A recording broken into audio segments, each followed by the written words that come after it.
আসসালামু আলাইকুম এভরিওয়ান, কী অবস্থা সবার?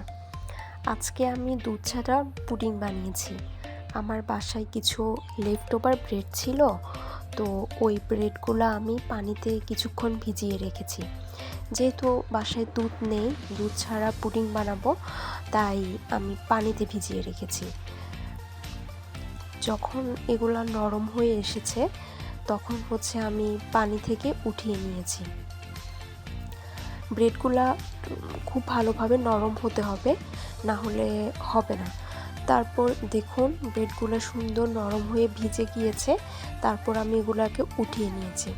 তারপর আমি একটি ব্লেন্ডার জারে 2টা ডিম, ব্রেড, চিনি, 1.5 কাপ পরিমাণ আমি চিনি দিয়েছি, আপনারা স্বাদ মতো দিতে পারেন, লবণ, সব ব্লেন্ডার করে নিয়েছি।